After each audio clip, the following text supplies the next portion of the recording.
Bom, pessoal, então vamos à nossa primeira aula, breve História e Origens do Arminianismo. Bom, vamos aos tópicos da aula de hoje. Primeiro tópico, nós trabalharemos a introdução ao arminianismo da seguinte forma. Analisaremos a sua definição. Depois nós analisaremos um pouco sobre o motivo pelo qual nós dizemos que é coerente que o arminianismo é uma interpretação protestante, tendo em vista alguns relatos, algumas posições que os opositores do arminianismo têm feito contra o movimento, dizendo surpreendentemente que o arminianismo é um elo, ou seja, um elo secundário com o movimento católico. Então, curiosamente, isso demonstra uma falta de conhecimento historiográfico também. Nós também veremos as duas confissões reformadas, que foi as duas documentações que formaram o intelecto dos próprios arminianos. O próprio Jacó Armínio, que foi o pensador principal do arminianismo, e por isso nós vamos investigar um pouco da biografia de Armínio, estritamente dessa vez em relação ao arminianismo, tendo em vista que teremos apenas essa breve história em relação ao arminianismo. Então não vamos ser tão exaustivos, mas vamos trabalhar posteriormente nas próximas aulas. Depois nós veremos a questão dos seguidores de Armínio, chamados os remonstrantes, né? E nós veremos os outros seguidores do movimento do arminianismo dentro do movimento puritano também, tendo em vista que, por que isso é importante? Primeiro porque a maioria das pessoas não sabem que dentro o movimento protestante houve o arminianismo. Então houve pessoas arminianas dentro do movimento puritano. Infelizmente, a parte do movimento calvinista só dá ênfase a teólogos calvinistas no sentido do movimento puritano. E com isso concluiremos a breve história e origem do arminianismo dessa forma. Pois bem, então vamos à definição do arminianismo. Bem, primeiro eu quero dizer que eu tenho um pouco de aversão a algumas definições acerca do arminianismo. Obviamente, elas não tentam ser, as minhas posições, elas não tentam ser contrárias, digamos assim, às posições de alguns teólogos que tratam da definição do arminianismo. Vou apresentar aqui, por exemplo, uma definição que eu não acho completa, mas que é uma boa definição do arminianismo. No entanto, aqui eu tenho que dizer para vocês que eu vejo o arminianismo para além da soteriologia, ok? Para além da soteriologia, mas vamos considerar algumas definições precisas do arminianismo que dizem que é soteriologia. Então vamos lá, o arminianismo, falamos desse movimento que começou sendo o movimento reformado holandês. Essa foi a primeira origem do arminianismo, né? Que teve como ponto de partida as análises soteriológicas e ramartiológicas de Jacó Armínio. E eu acrescento, teontológicas. Por quê? Porque a preocupação de Armínio ao investigar a teologia como um todo era uma preocupação primeiramente com o caráter de Deus. Então é uma preocupação teontológica. Nas próprias construções de Armínio teológicas, nós encontramos que ele fundamentava o conceito da duplexia amor dei, ou seja, do duplo amor de Deus, né? Aquele amor essencial que é o amor de Deus pelo apreço do que ele é em essência, né? A sua justiça, por isso ele tem ódio ao pecado, e também o amor pela humanidade, pelo qual ele demonstra bondade, gratuidade e misericórdia ao homem, né? Nós encontramos que ele entendia que o conceito do duplo amor de Deus dessa forma era o fundamento da religião cristã em particular. Ou seja, quando falamos do arminianismo, não estamos falando apenas da doutrina da salvação, nem estamos falando da doutrina do pecado, mas estamos analisando martiologicamente, ou seja, a doutrina do pecado, nós estamos analisando soteriologicamente a doutrina da salvação, por vias dessa concepção que Armínio nutre teontológica. Detalhe, Armínio ele foi doutor em divindade na Universidade de Leiden. Então, como doutor em divindade, né, nas doutrinas de Deus, ele incorporou esse pensamento que ele tinha para as suas construções teológicas posteriores, ok? Beleza. Mas, de toda forma, eu vou usar essa definição aqui do teólogo Wellington Mariano, que fez um trabalho excelente, né? Ele fez um trabalho de explicação do que é teologia arminiana. O tema é esse, o que é teologia arminiana. Recomendo que vocês leiam toda a obra, comprem. E ele lá dá essa definição aqui, que o arminianismo tem por conceito o nome que é dado a uma linha de interpretação teológica na área de soteriologia, isto é, doutrina da salvação. Uma vez que a soteriologia estuda a forma como se dá a salvação, o arminianismo é, portanto, uma corrente de interpretação protestante que busca apresentar como a salvação acontece. Então, está aqui a minha contribuição e a definição do Wellington Mariano. Por que eu usei esse livro do Wellington Mariano? Porque esse livro trata estritamente do que pretendemos fazer neste momento, que é a definição, né, do termo arminianismo. Agora notem que o Wellington Mariano, na sua excelente definição, traz que o arminianismo é uma interpretação protestante. E por isso eu disse a vocês que iria me utilizar dessa definição, da razão do porquê dizemos que o arminianismo é uma corrente de interpretação protestante, para tentar, de certa forma, fazer vocês pensarem e também contribuírem com vocês nessa noção de que o arminianismo não tem nada a ver com o catolicismo romano. Provavelmente, principalmente aqui no Brasil, nas redes sociais, for um movimento que tem ganhado força, eu diria, um movimento seitista, ou seja, um comportamento de seita que certos opositores que se dizem calvinistas têm feito de acusações contra o arminianismo, é de que ele vem de uma concepção católica romana. Mas aí eu vou usar essas ferramentas de definição que vocês já devem saber, mas eu vou aqui trazer justamente para ser essa lembrança de que, veja, o arminianismo está dentro dessa interpretação protestante. E que não tem como falar do arminianismo sem falar antes do movimento que, ao cabo, foi uma das causas para que o arminianismo acontecesse. Isso quer dizer que sem movimento protestante, sem arminianismo. Assim como sem movimento protestante, sem calvinismo, ou sem movimento protestante, sem luteranismo, sem anglicanismo, e etc. Ok? Então, o que foi a Reforma Protestante? Trago aqui uma definição importante, que a Reforma Protestante foi esse movimento religioso, mas também que teve efeitos políticos, econômicos e culturais, que teve início no século XVI, século ao qual Armínio vai nascer, com o objetivo de reformar a Igreja Católica Romana. Como todos sabemos, e é uma definição possível, né, da historiografia das intenções da Reforma Protestante, é que o nome já diz, reforma. A ideia não era se apartar inteiramente, né, da Igreja formalmente, mas era fazer reforma.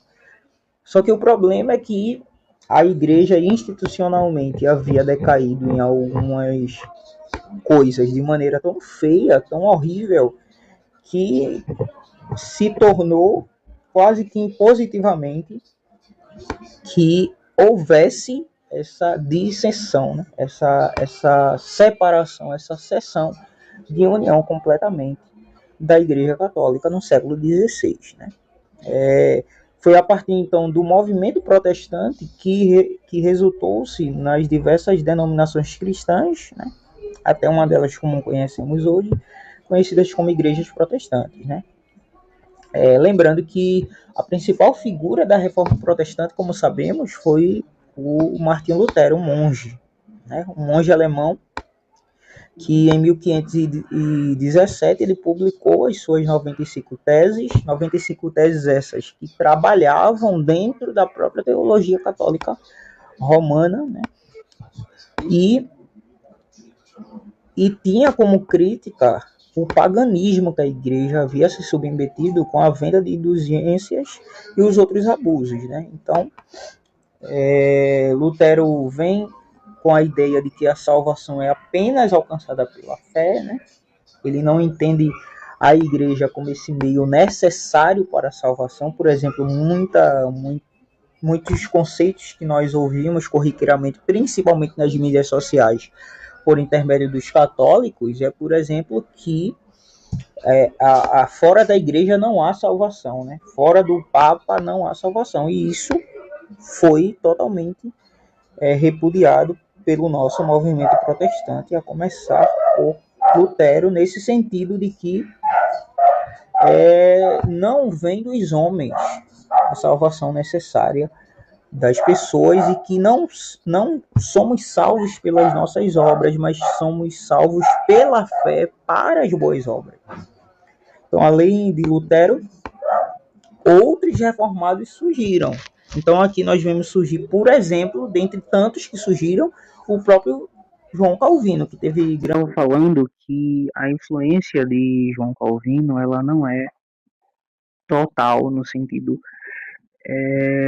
da importância, por exemplo, do conteúdo, pelo menos naquele momento, de todas as produções protestantes nos arredores daquelas primeiras organizações religiosas e acadêmicas, né? É tanto que as visões imediatas de João Calvino, no sentido da sua soteriologia mais absoluta da predestinação, ela não é aceita por muitas pessoas teólogas, tanto da Suíça quanto na França, né? Muitas historiografias dirão que a influência de João Calvino ela perdurou em muitos aspectos, mas não em todos os aspectos. João Calvino nunca foi uma unanimidade em suas influências nesses dois países, como alguns querem dizer que foi. Então, podemos dizer que houve sim a integralidade desses primeiros protestantes e que teve um impacto profundo na sociedade da Europa. E veja que essas contribuições elas não são apenas teológicas, porque para fundamentar alguns aspectos da 95 teses e das outras conclusões de que a reforma não é algo firme no sentido da sua produção, mas ela é reformada e segue se reformando, então os seus impactos não teve somente influências na área da teologia, mas também na educação e na política. Dentre eles, as guerras que vão acontecer. Eu vou falar isso para vocês a posteriori. Eu irei apresentar como que o contexto holandês é um contexto tomado por brigas políticas, por exemplo, para a gente entender não somente a relação interna dentro do protestantismo, mas a relação externa com a coroa espanhola, por exemplo, que era católica. E nós podemos dizer que a Igreja Católica respondeu a esses ataques, né, com a Contra-Reforma, que foi um movimento dentro da Igreja para corrigir algumas coisas internas deles, tanto dos concílios e das reformas. No geral, a Reforma Protestante não apenas alterou a paisagem religiosa da Europa, mas também teve repercussões. Olha, além da teologia, educação e política, teve repercussões culturais, artísticas, científicas e na forma como as sociedades ocidentais se desenvolveriam nos séculos seguintes. Então, nós podemos falar de produções que são usadas como fundamento para estabelecer o ensino catequético, ou seja, pedagógico, ou para fazer com que a educação religiosa fosse mantida naquelas primeiras igrejas, né? primeiras produções desses documentos religiosos que aí sim têm uma influência abrangente. E por isso essas duas documentações, tanto a Confissão de Fé belga como o Catecismo de Heidelberg, não vão ser documentos que vão buscar saciar a perspectiva teológica completa e absoluta de um teólogo específico, mas tem um documento caráter ecumênico, no sentido geral, em que todas essas igrejas reformadas elas têm um consenso geral dessas crenças. Né? Por exemplo, a Confissão de Fé belga é um dos principais documentos de fé das igrejas reformadas.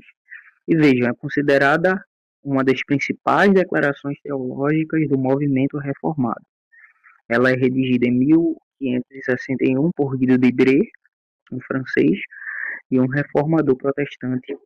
Ele tem influências, por exemplo, nos Países Baixos e posteriormente foi adotado em várias igrejas reformadas. Né?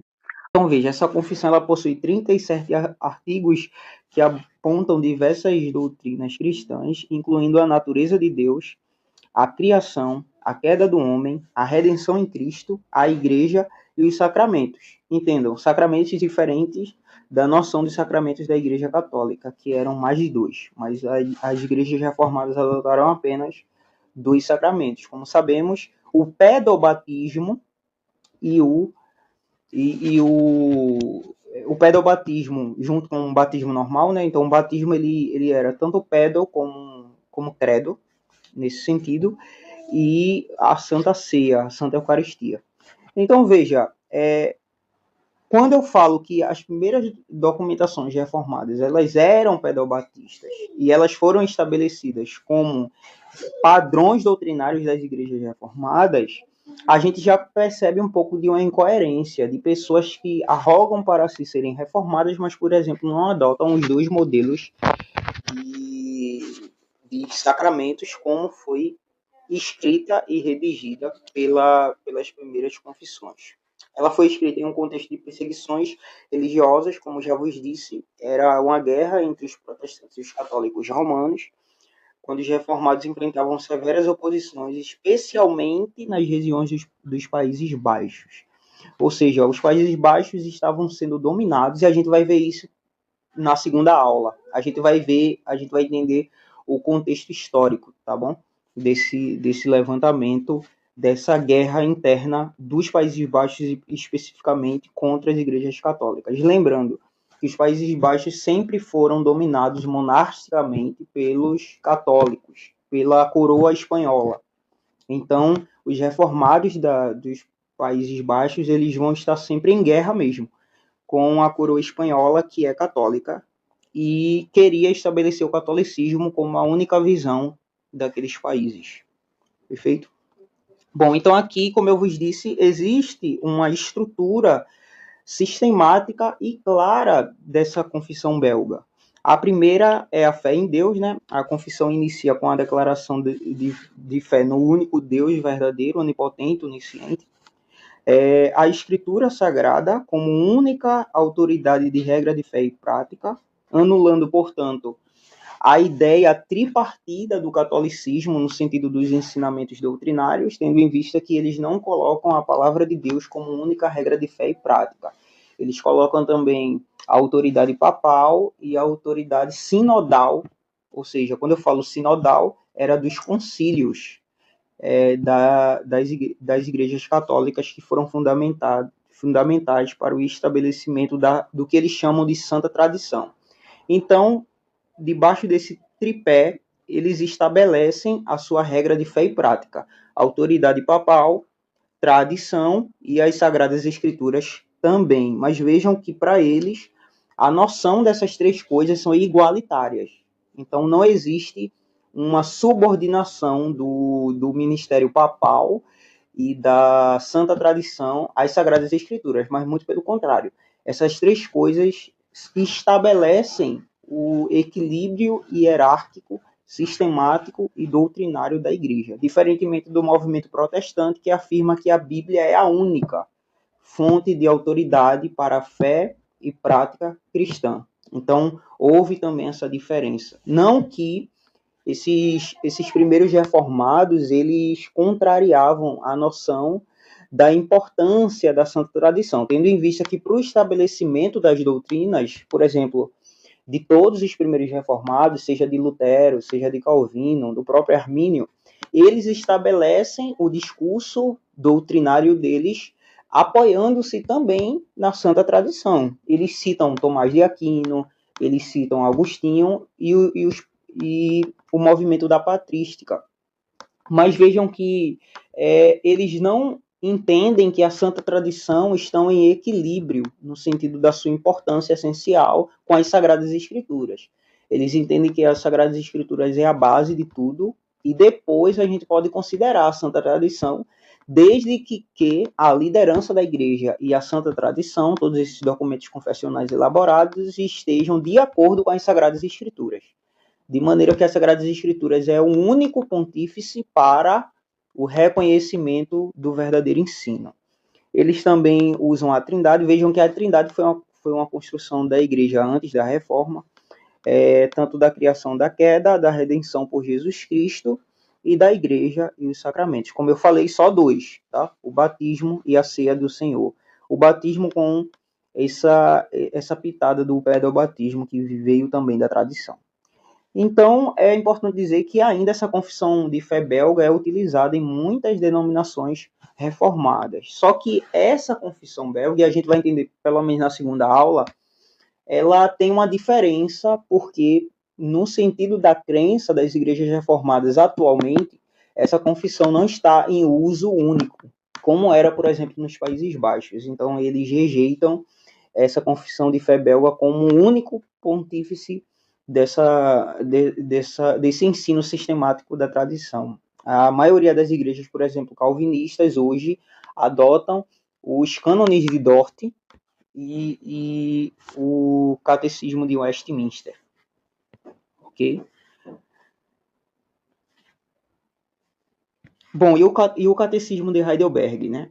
Por que é importante a gente falar dessas duas documentações? Primeiro, porque elas foram, como eu vos disse, esses documentos primários das igrejas e que eles não tinham a intenção de serem rígidos em seus pontos, mas muito mais ecumênicos para as igrejas protestantes. Se não, vejamos a origem do catecismo de Heidelberg, feito na Alemanha. Frederico III, o governador, ele pede, né? Ele é um governador da província alemã, né? E faz parte desse bojo governante, né? Desses países. E ele então comissiona dois jovens para fazer essa confissão. O primeiro foi Zacarias Ursinos. Ele só tinha apenas 28 anos de idade, mas ele era professor de teologia na Universidade de Heidelberg. E junto com Gaspar Olivianos, que tinha 26 anos de idade e já era pregador na corte de Frederico, eles então passaram a criar esse catecismo, veja, com o intuito de instruir os jovens e guiar pastores e mestres. Então eles se prepararam para cooperar no corpo docente da teologia. Mas veja, esse catecismo de Heidelberg foi adotado pelo Sínodo de Heidelberg e publicado na Alemanha, no dia 19 de janeiro de 1563. Né? Então veja que o catecismo foi dividido em 52 sessões, e esse catecismo se tornou-se amplo e favoravelmente conhecido nos Países Baixos. Então, saiu para ser esse código também de fé daquelas igrejas reformadas. E vejam, no mesmo ano, Pedro Gabriel deu o exemplo explicando à sua congregação em Amsterdã, nos sermões da tarde de domingo. Os sínodos nacionais do século XVI o adotou como uma das formas de unidade. E se era uma das formas de unidade, isso significa que esses documentos não favoreciam um grupo específico, mas era de comum acordo para os oficiais eclesiásticos de todas as ideias diferentes dentro do seio reformado, principalmente. Só que aí, no Sínodo de Dort, em 1618 a 1619, 1519, Catecismo de Heidelberg, conjuntamente com a Confissão de Fé belga, eles foram postos em segundo plano, porque aí os calvinistas queriam um documento que falasse das suas ideias específicas, mecanicamente, ou seja, no sentido dos procedimentos segundos. Beleza? Deixa eu passar aqui para o 14. Então, está provado aqui que o arminianismo é fruto de um movimento protestante, de um movimento que está fundamentado com a revolta ao catolicismo, com um movimento que está enraizado com ideias e pressupostos diferentes do catolicismo, pressupostos esses a começar da própria da própria construção dos 5 solas, por exemplo, e era formado por esses reformados desse movimento. Se não, vejamos a primeira parte da biografia do próprio Jacó Armínio. Nós sabemos que em 1519 Armínio nasceu na Holanda, na cidade de Oldewater. Como era de costume da sua época, o nome Jacó Armínio foi o nome latinizado. Seu pai morre no ano de 1509, no mesmo ano, e a mãe de Armínio cria seus três ou 4 filhos sozinhos. Quando o pai de Armínio morre, um padre local chamado Theodor Emilius ofereceu apoio financeiro e assumiu a responsabilidade pela educação de Armínio. E vejam, por mais que a educação de Armínio aqui não era uma educação teológica, mas era uma educação comum, infelizmente pode surgir certos intérpretes mal intencionados que digam que Armínio tinha influências católico-romanas por ele ser apoiado financeiramente por um padre local. Mas quando a gente vai investigar a vida do Theodor Emilius, a gente observa de que ele já estava desligado da Igreja Católica. Ele havia se revoltado contra a Igreja Católica. O próprio Emilius tinha simpatias protestantes, embora que abertamente ele não era um protestante, no sentido de ser aquele homem que falou publicamente aos estados que era um ministro protestante, mas ele já não tinha mais o exercício clerical nas igrejas católicas. Ele havia se afastado do catolicismo romano. Então, Armínio provavelmente foi morar com ele em Utrecht, e ele ficou cerca de 29 quilômetros da sua cidade natal, de Oldewater. E lá acredita-se que ele frequentou a escola de São Jerônimo, o Armínio, né? Mas a gente também percebe que nesse contexto em que Armínio está recebendo suas primeiras instruções pedagógicas, no sentido mais natural do termo, como todos nós somos submetidos a uma educação nos nossos países, houve então a Batalha de Oldewater. Como eu falei para vocês, estava em guerra os protestantes dos Países Baixos com os católicos. Os católicos que representavam-se materialmente e formalmente pela coroa espanhola estavam em guerra com eles. Então, o que é que a gente vê aqui? Que nessa batalha houve uma carnificina e uma destruição, onde pessoas de Oldewater foram mortas pelos soldados católicos. Então, o que é que acontece? O Carl Benz, ele relata que houve essa batalha que começou em 7 de agosto de 1575. E a mãe de Armínio e seus irmãos foram todos mortos na batalha de Oldewater. Então, eu já havia dito que Armínio foi levado para uma cidade que estava distante, pelo menos 29 quilômetros de Oldewater. Então, foi por isso que ele foi livre de ser morto. Mas, infelizmente, a sua mãe e os seus irmãos morreram nessa batalha. Bertius, que foi o amigo de Armínio e escreveu um pequeno tratado para ele quando Armínio morreu, diz que Armínio passou 2 semanas em Merburg, em lágrimas constantes, antes de finalmente, a pé, tá? Ele decidiu retornar para o Devater no fim da guerra para ver com seus próprios olhos o que havia acontecido. Lá ele contempla seus irmãos e sua mãe morta. Então, toda a cidade em calamidade, em devastação pura, que os católicos destruíram. E ele voltou a pé, tá? Ele não foi a cavalos, dizem, muitas biografias dizem que ele voltou por caminhada. Bem, depois de todo esse acontecimento, dessa grande devastação que começou em 1575, no próximo ano, os reformados criaram a universidade na cidade de Leiden, em 1576. Então Armínio foi estudar lá. E aqui Armínio tem seus primeiros ensinamentos teológicos, ou seja, formais, numa universidade reformada, o que já cai aqui, pelo menos, toda a ideia de que ele havia tido uma educação católica no sentido da sua religião. Na verdade, ele teve educações formais e educações teológicas no seio reformado na Universidade de Leiden.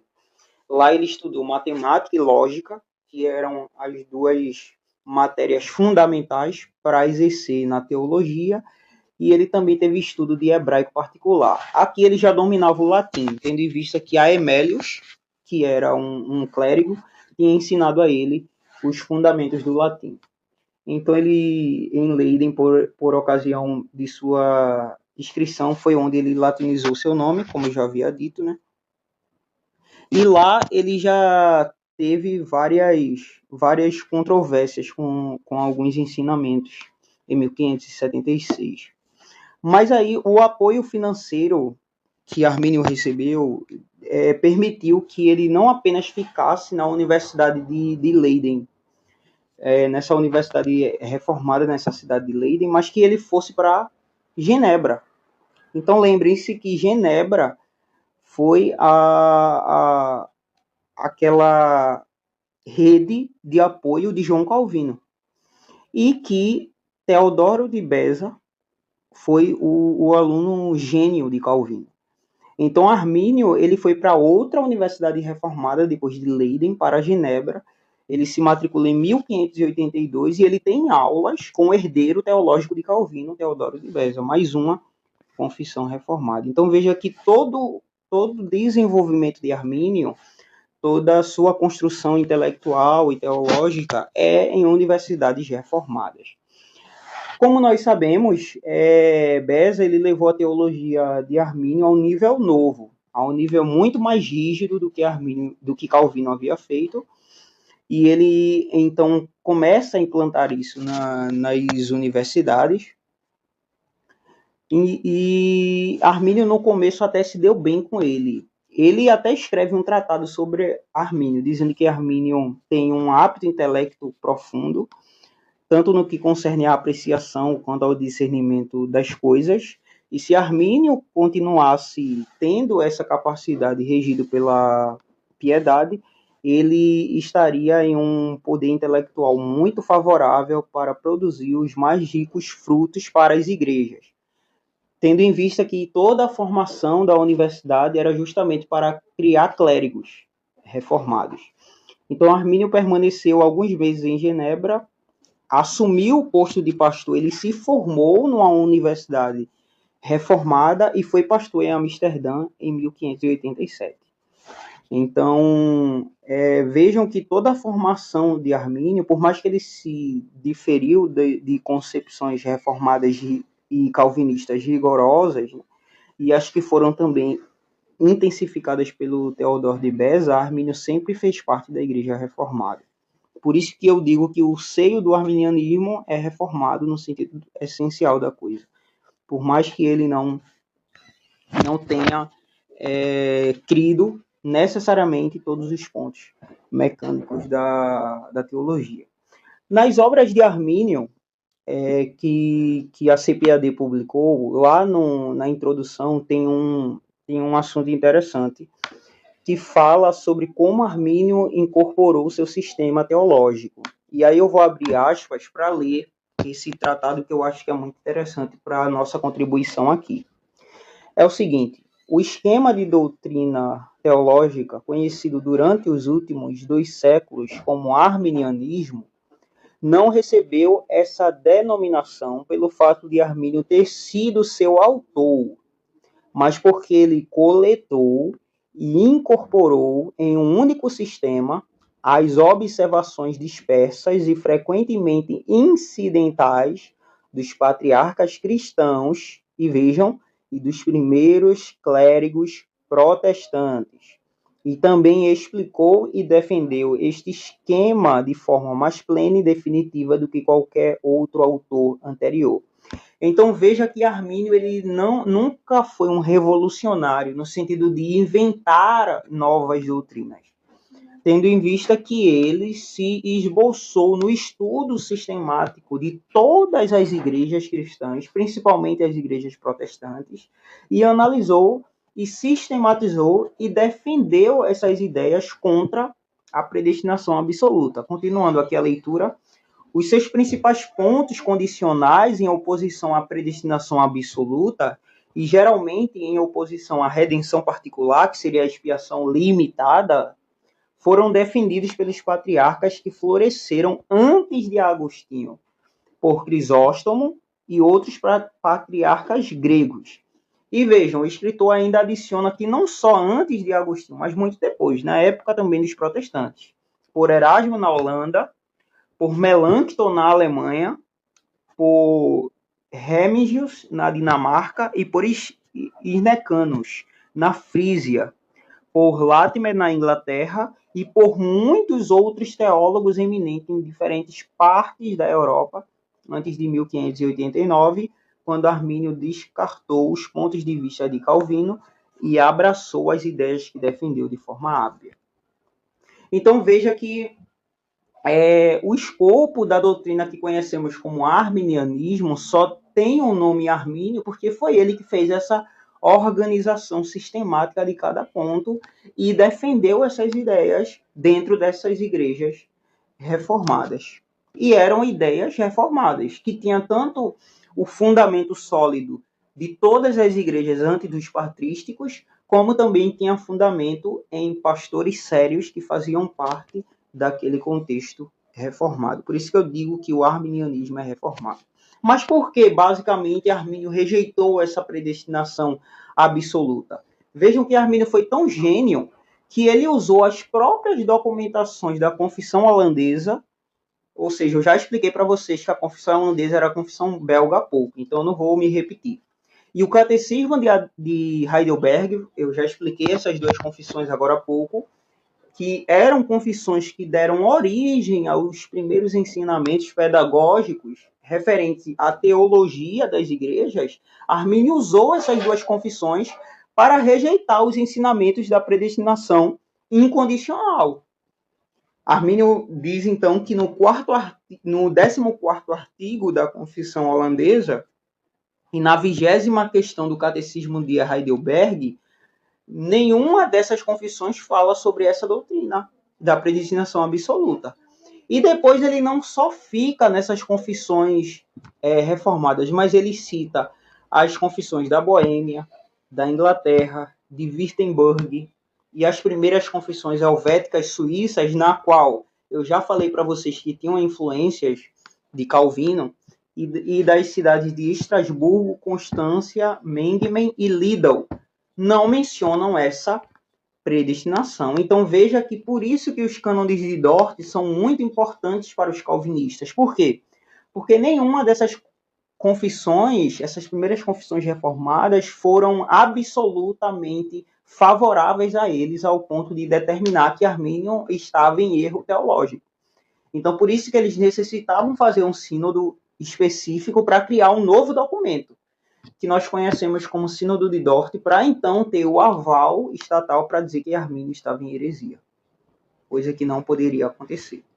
Então, o que são os remonstrantes? Como a gente sabe, os remonstrantes são seguidores de Armínio. Quando Armínio morre em 1609, os seus seguidores, então, conseguem ter acesso às documentações que Armínio não conseguiu levar a cabo, no sentido completo do termo, e eles então reorganizam os pensamentos de Armínio que estavam nos seus escritos para então defender essas ideias, continuar defendendo naqueles países o pensamento de Jacó Armínio, que, como a gente já viu, que o Bagnall fala na introdução das obras de Armínio, publicadas pela CPAD, Armínio não estava inventando nada, ele apenas sistematizou ideias que já eram presentes, tanto nas confessionalidades quanto nos pais da igreja e nos pais reformados.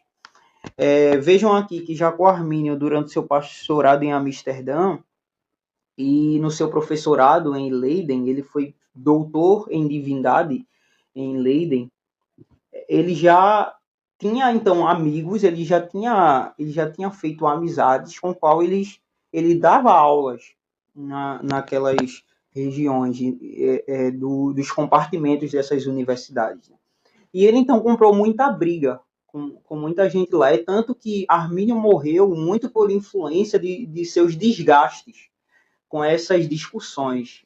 Muita gente atribuía a ele falas que ele nunca tinha dito, ensinamentos que ele nunca havia feito.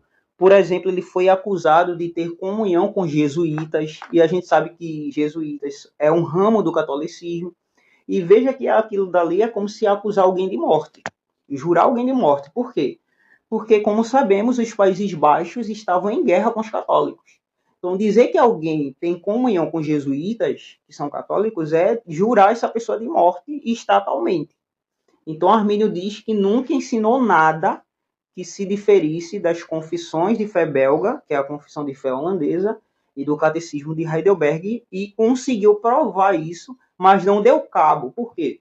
Em 1608, basicamente, Armínio começa suas declarações de sentimentos e ele então começa a se defender nessas universidades reformadas.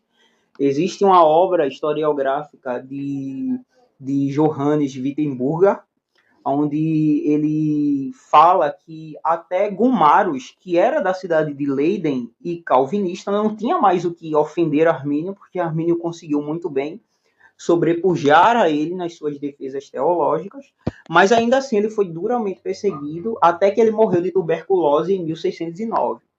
Como disse, Bertius, o amigo de Armínio, cria uma nota do seu falecimento, cria também uma biografia, e esses amigos de Armínio eles vão organizar esses artigos de fé para continuar defendendo. Então, em 1610 é onde tudo começa. É onde eles formalmente começam a defender seus pontos de vista nesses Países Baixos. Lembrando que no ano de 1610 foi escrito o artigo da remonstrância, onde, nesse artigo da remonstrância, é onde se fundamentou os 5 pontos do arminianismo. Então, veja, antes da tulipe, que é os 5 pontos do calvinismo, muito antes de existir tulipe, existia os 5 artigos da remonstrância, em 1610. Então, até historiograficamente falando, o arminianismo não depende do calvinismo para se fundamentar, porque os 5 pontos do arminianismo foi escrito pelos seguidores de Armínio em 1610, muito antes da criação da tulipe, depois de 1618, 1619. Então, deixa eu fazer uma leitura rápida aqui. Os primeiros seguidores das ideias bíblicas e ortodoxas defendidas por Armínio ficaram conhecidos como remonstrantes, que significa, numa linguagem coloquial, que eu vou demonstrar aqui, reclamantes, aqueles que reclamam, ou seja, aqueles que estão em protestos. O nome remonta a 1610, quando esses seguidores apresentaram-se aos líderes políticos e religiosos das Províncias Unidas com um documento. A partir daí, os seguidores de Armínio passaram a ser chamados de remonstrantes, enquanto seus opositores ficaram conhecidos como contra-remonstrantes. Então, no seio reformado, começou a haver essa polarização. A remonstrância, que significa os teólogos seguidores de Armínio, os arminianos, e os calvinistas, conhecidos como contra-remonstrantes. Remonstrantes e contra-remonstrantes. Então ficaram essas duas posições. Discussões acaloradas que os estados tiveram que ter cuidado com essas discussões. Então, como é que foi então esse documento da remonstrância que tinha esse pilar dos 5 artigos, né? Que Jacob Arminio teria defendido como uma visão mais bíblica, coerente e amplamente aceita pela história da Igreja em relação à doutrina da salvação. Primeiro, vamos falar dos ministros da remonstrância, né? A remonstrância contou com o apoio de cerca de 44 ministros e teólogos dessas províncias unidas, e as principais figuras de destaque, eu já citei o Johannes Wittenburger, né? Ele nasceu em 1557 e morreu em 1644, ou seja, amiguíssimo de Armínio, né? Historiograficamente falando e biograficamente falando, o Johannes Wittenburger, ele foi ministro muito antes de Armínio, tá? Até quando ele recebeu o aval para ser ministro, Armínio escreve uma carta para ele dizendo que ele era para ter cuidado com orgulho e com a soberba, e quando ele voltasse para sua cidade natal, que ele não tivesse orgulhoso por ser ministro da igreja, que ele mantesse o coração humilde. Então veja que ele é um amigo leal de Armínio. Ele foi antes de Armínio levantado ao ministério nesses Países Baixos aqui. Mas nós encontramos também a figura do Simão Episcópio, né, que nasceu em 1583 a 1643. O próprio Episcópio ele assume o posto de professor na Universidade de Leiden em 1612. Ou seja, aqui nós vemos que a influência remonstrância estava forte nesses países. Por quê? Porque um líder da remonstrância, um dos líderes da remonstrância, Simão Episcópio, ele é levantado como esse primeiro professor de teologia desse seminário, né, e da Universidade de Leiden.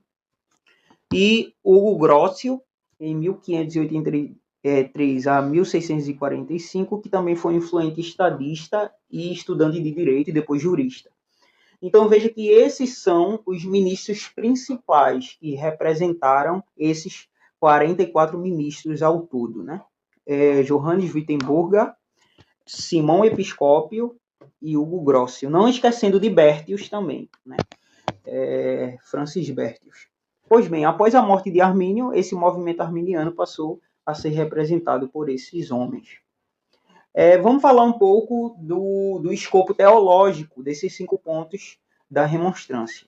O primeiro artigo é a remonstrância se defendendo acerca da eleição.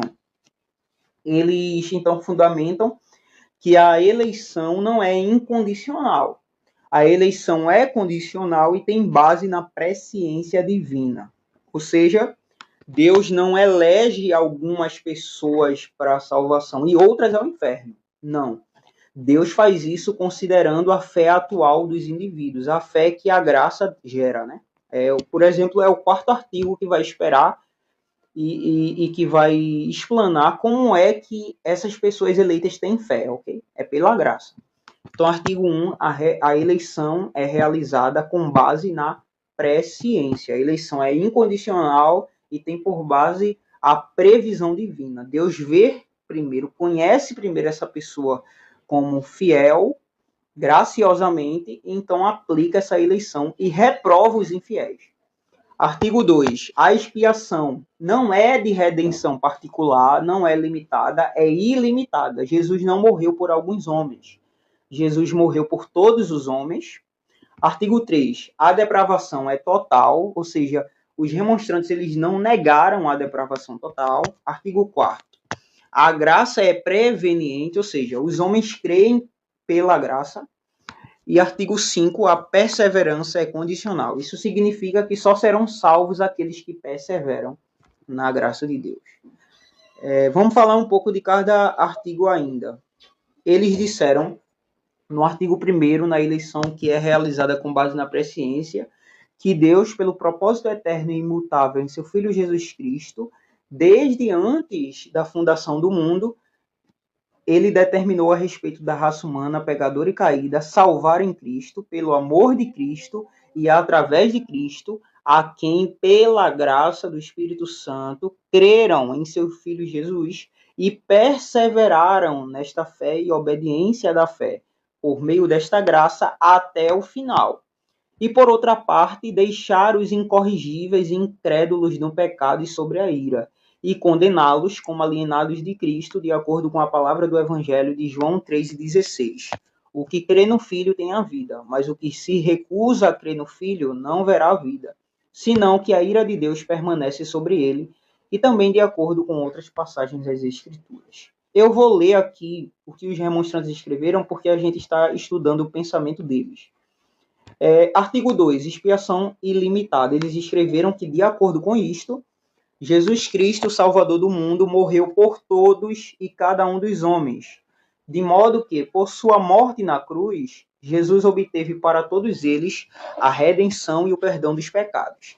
Ainda que ninguém que não seja crente, na realidade, desfruta deste perdão, de acordo com João 3,16, porque Deus amou o mundo de tal maneira que deu seu Filho unigênito, para que todo que nele crê não pereça, mas tenha a vida eterna.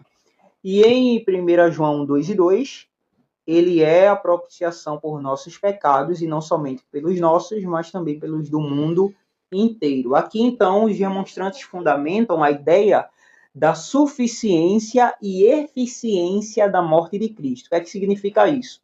Suficientemente, Cristo morreu por todos. E eficientemente, esse sacrifício só é aplicado aos que creem.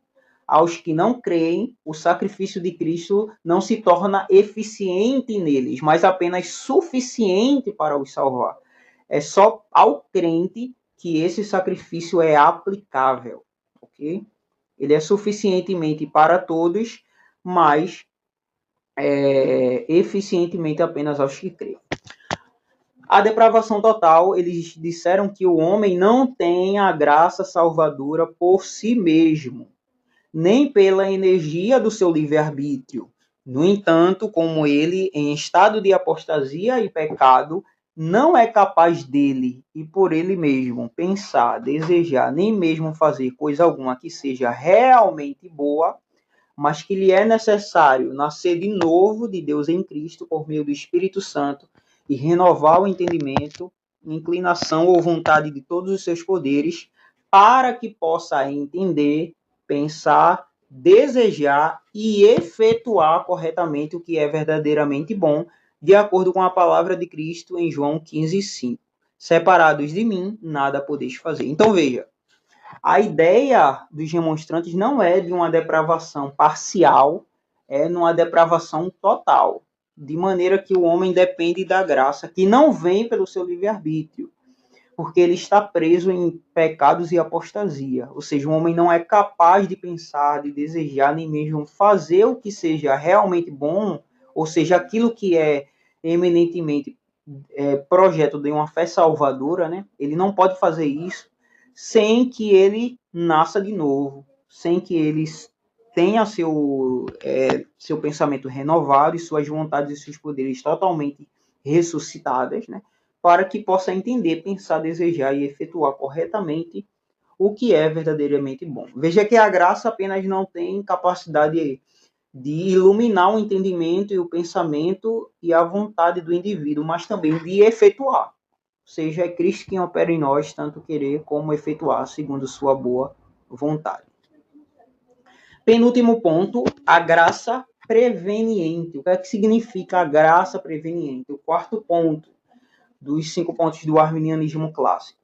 Que esta graça de Deus é o princípio, a continuidade e o alcance de todo bem, até o ponto em que o homem regenerado, sem a graça preveniente ou assistida, que desperta, continue e coopere, não pode pensar, desejar nem fazer o bem, e muito menos resistir às tentações do mal, de modo que todas as obras e movimentos que se podem conceber são atribuídas à graça de Deus em Cristo.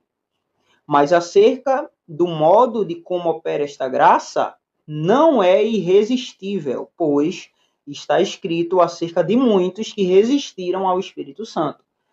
Está escrito em Atos 7 e também em muitos outros lugares. Ou seja, a graça preveniente ela não é irresistível. Porque se for irresistível, não tem como ser uma graça aplicável de acordo com os padrões divinos que Deus estabeleceu acerca dessa operação da graça. Essa graça ela pode ser resistida pelo homem, o homem pode rejeitar essa graça, pode dizer não à operação da graça de Deus. Isso não coloca dificuldade em Deus em si, mas no próprio homem, tendo em vista que a graça ela é eficaz em si mesma, ela opera essa obra em si mesma, mas ela só será eficaz nos eleitos.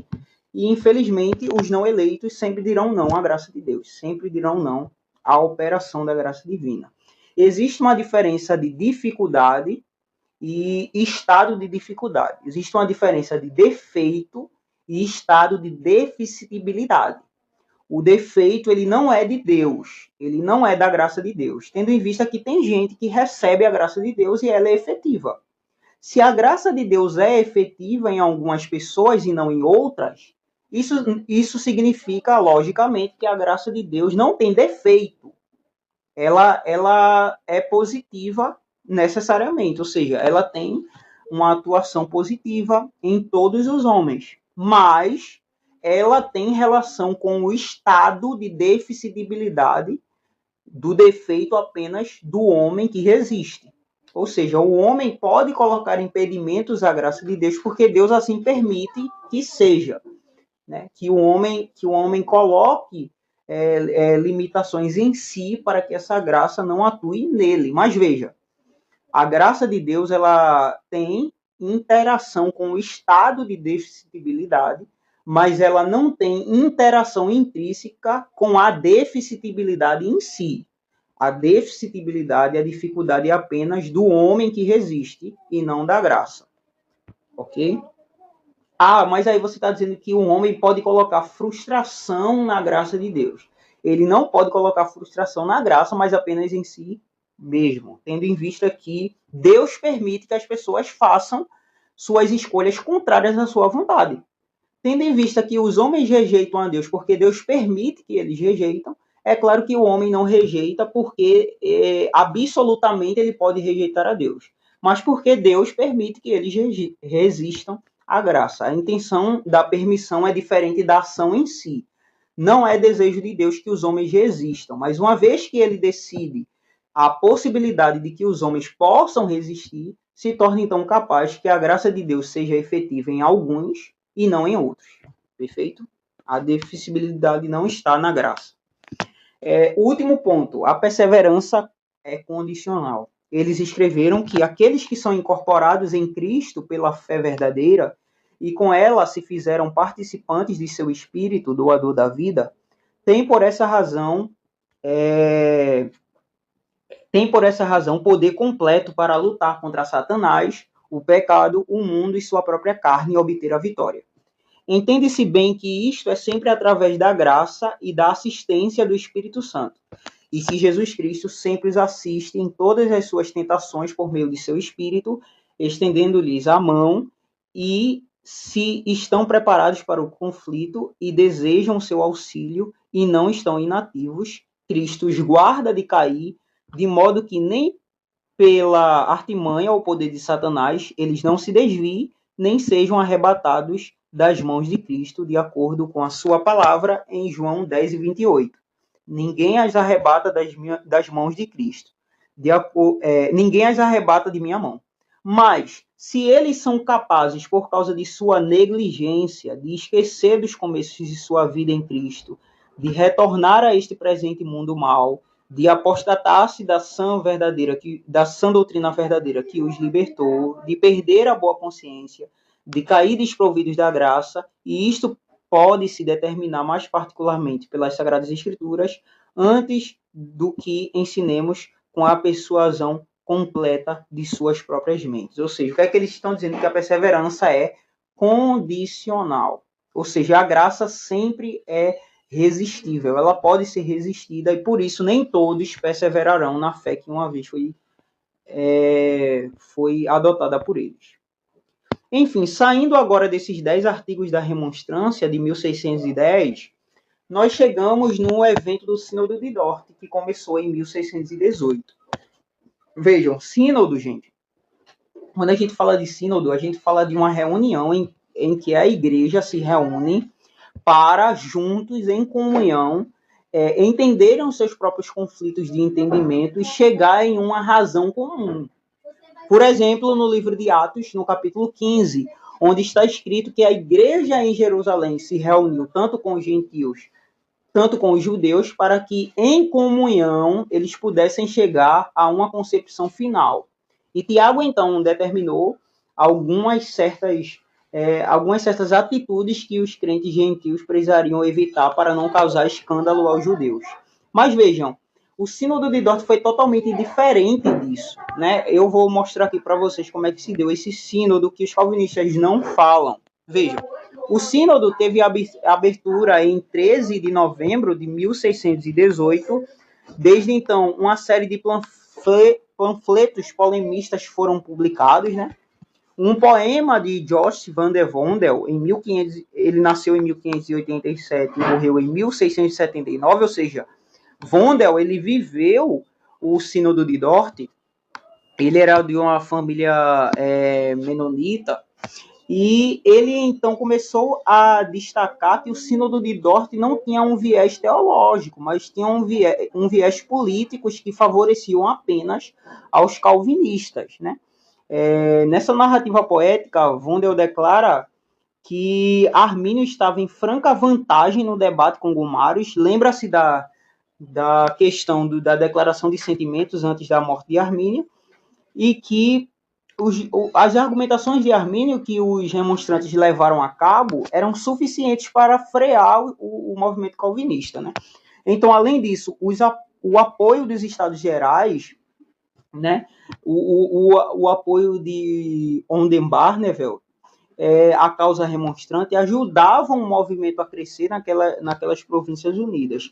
Mas as coisas mudaram quando Maurício de Nassau colocou sua espada na balança. Nesse caso, obras de Armínio e os apoios dos Estados Gerais do advogado-geral não foram pares para a intervenção mauritana. Por essa razão, os remonstrantes saíram derrotados nesse sínodo de Dort, ou seja, tudo contrário ao que um sínodo cristão propõe, né? Ou seja, o sínodo de Dort só tem valor teológico para calvinista, mas para todos os outros não tem valor, porque ele foi uma intervenção mauritana política e não teológica, porque não teve participação dos remonstrantes equilibrada e ativa nessa Assembleia Geral. A condenação da visão remonstrante era sabida de antemão, de modo que era certeira. De Cole escreve em 2021 a obra que fala sobre esse episódio. Em qualquer caso, o resultado foi que os pastores não puderam retornar ao seu local de residência e nem na sua congregação no final daquele sínodo. Eles foram obrigados a permanecer em Dordrecht, mesmo quando sua contribuição para a reunião não foi mais apreciada a partir de meados de janeiro, e foram posteriormente encomendados a Raia. Lawrence Woolmoke, ele publica um pequeno tratado também intitulado Um Breve Relato do Sínodo de Dort, e ele obteve essa informação das cartas do senhor Halles e do Belcancal. E o que é que nessas cartas estavam escritas? De que, alertando os leitores que sua série de características do sínodo revelavam que o sínodo era uma parte adversa aos remonstrantes, que os provinciais eram um partido apaixonado e faccioso, se não malicioso, e que este partido provincial faccioso influenciou as questões desse sínodo conforme ele próprio listou. Ou seja, por fim, o Woolmoke observou que as cartas revelavam que os assuntos eram conduzidos pelos provinciais de forma injusta. O presidente ditava os cânones, que eram redigidos em privados. Doutrinas obscuras foram defendidas por delegados provinciais, que foram incluídos nos cânones. O sentido dos remonstrantes em seus escritos foi mal relatado e pervertido, e o sínodo não condenaria doutrinas contra remonstrantes extremas, apesar da mais sincera importunação dos teólogos britânicos, né? Então vejam que todo o escopo dessa discussão dentro do sínodo foi totalmente desfavorável para a comunhão da igreja, e mais favorável para uma manifestação dissimuladora de opiniões imprecisas e mal relatadas.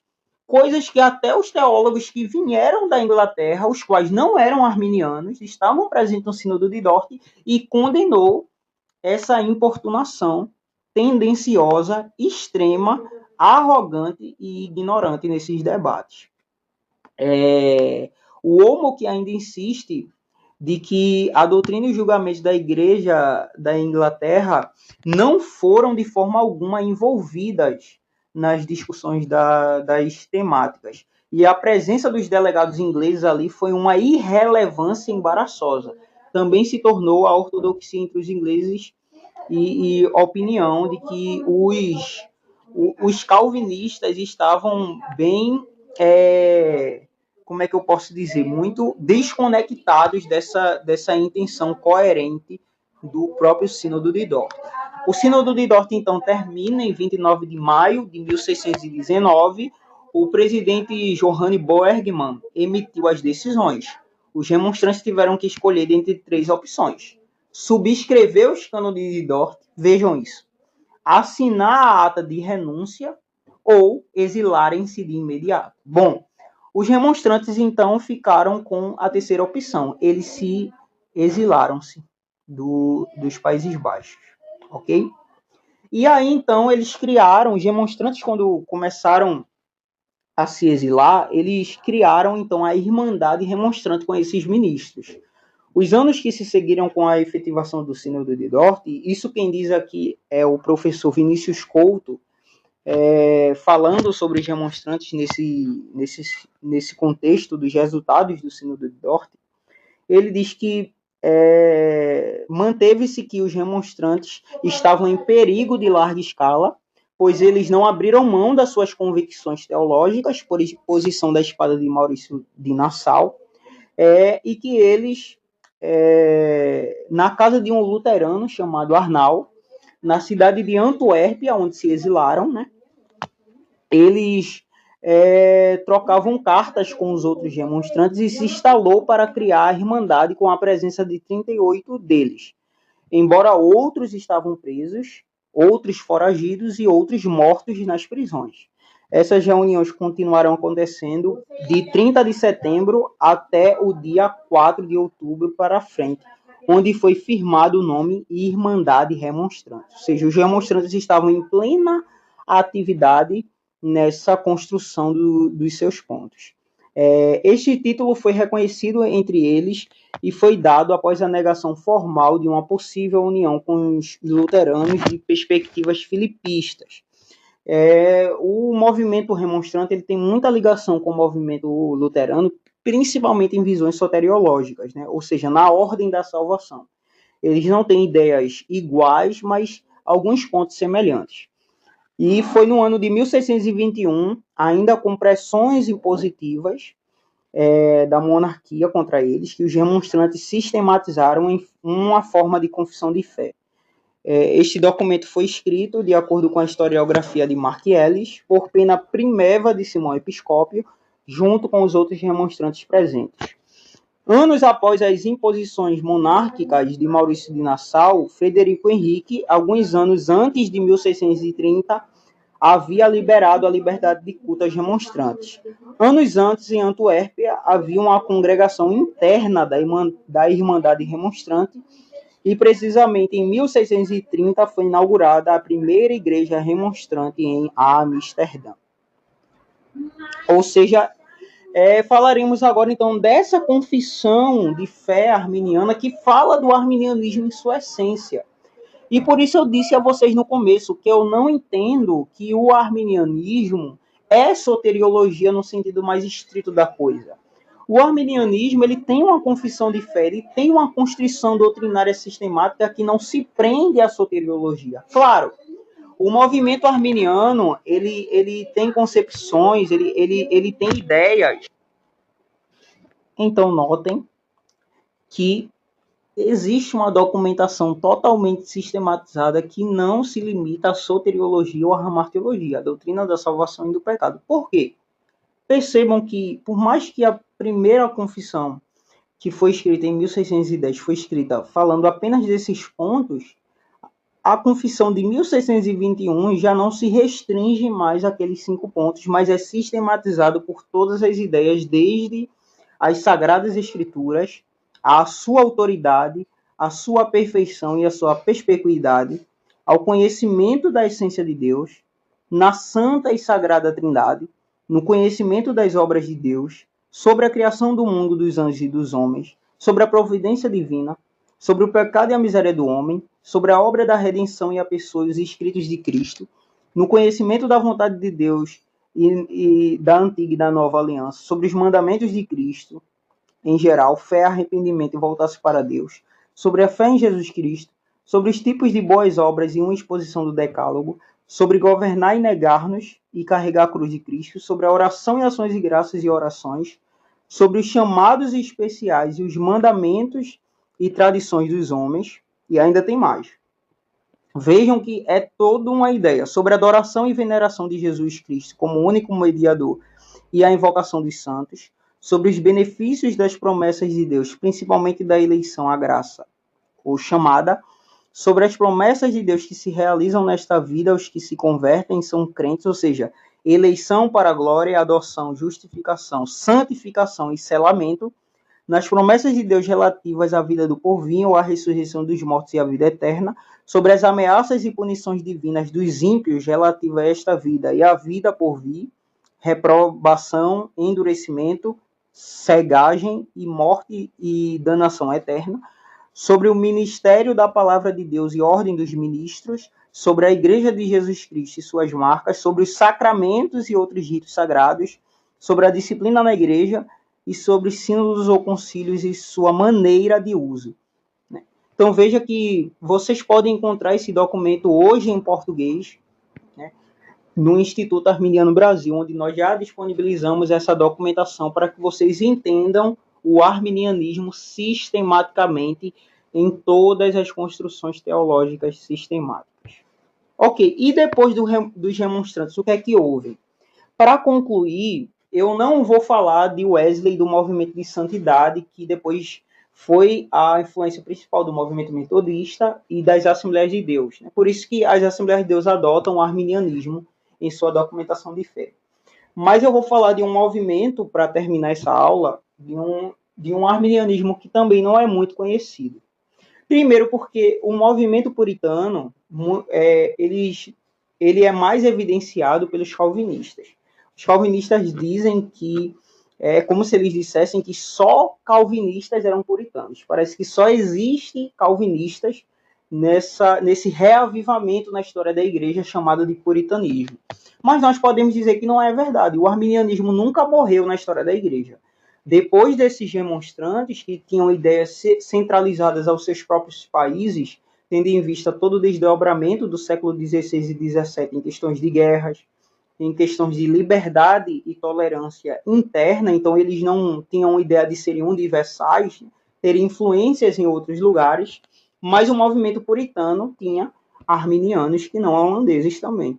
Então vejam aí, normalmente quando ouvimos falar sobre puritanos, nos é dito que todos, sem exceção, tinham um calvinismo como sua visão soteriológica, mas a história nega isso. Tinha arminianismo no sistema puritano. Por exemplo, nós podemos citar aqui algumas obras que retratam sobre esse arminianismo no meio do puritanismo. Por exemplo, a obra de Lawrence Saunders, de 1643, a obra de Thomas More Sr., de 1646, a obra de John Hon, em 1650, destacando aqui ainda que o puritano arminiano John Goodwin, em 1651, eu coloquei aqui que mesmo tendo publicado depois de Sanders, Small e Raw, recebeu o título do grande propagador do arminianismo na Inglaterra em sua geração, ao ponto do puritano calvinista John Owen e seus aliados terem usado suas conexões e seu relacionamento próximo com Cowell para tentar parar a propagação do arminianismo promovida por Goodwin. Ao final, porém, mesmo seus escritos como Owen expressaram respeito por Goodwin e trataram-no como um irmão errado, mais do que como um herético intocável. Lembrando que todas essas construções, todas essas linhas internas dentro do puritanismo não eram unificadas apenas ao calvinismo, como eu já citei aqui, muitos arminianos puritanos. O principal deles, John Goodwin. Além de argumentar biblicamente, Goodwin lembrou à sua geração que muitos dos primeiros protestantes ingleses, eruditos mártires no dia da Rainha Maria, eram inclinados a posições arminianas. Como registra o historiador John Coffey, foi especialmente através desse puritano arminiano que o calvinismo começou a perder sua hegemonia na Inglaterra, de maneira que na segunda metade do século XVII, a teologia arminiana que Goodwin tinha articulado tão vigorosamente no início dos anos de 1650, entraria na corrente principal da Igreja da Inglaterra. Hoje, mesmo a contragosto, o teólogo calvinista anglicano Packer elogia Goodwin como um puritano arminiano de habilidade. Então veja que existia um arminianismo piedoso e ortodoxo dentro do puritanismo. Calvinista não vai falar isso para você. Enfim. Então aqui, gente, como é apenas um breve tratado sobre o arminianismo em si, eu trouxe aqui algumas análises para vocês do arminianismo na história, né? Trouxe também um arcabouço teológico, vocês podem rever a aula. Trouxe por que nós dizemos que somos uma interpretação de corrente sempre protestante. Falamos das nossas duas primeiras confissões do arminianismo confessional. Falamos também de uma breve biografia do Jacó Armínio. Citamos os remonstrantes, que são essa expressão de continuidade do movimento do pensamento de Armínio, ou que Armínio sistematizou, e os arminianos puritanos. Então, espero que vocês estejam interessados nessa breve história e origem do arminianismo. Espero vocês nas duas próximas aulas. A segunda aula eu tentarei trazer o contexto histórico e cultural dos séculos XVI e XVII. Eu vou dar uma ênfase nos Países Baixos, então vou analisar pela lente dos Países Baixos, tendo em vista que o nosso assunto aqui é sobre arminianismo. E também eu farei uma análise sobre, especificamente, os arminianos que deram mais ênfase à expressão do arminianismo na história. Buscarei tratar sobre Jacó Armínio e mais dois arminianos interessantes, incluindo Wesley. Então, eu quero dar ênfase na terceira aula sobre esses três principais arminianos. O próprio Jacó Armínio, John Goodwin, que foi a grande expressividade do movimento arminiano puritano, e John Wesley, que foi o arminiano do movimento de santidade. Beleza, pessoal? Então, espero vocês nas próximas duas aulas.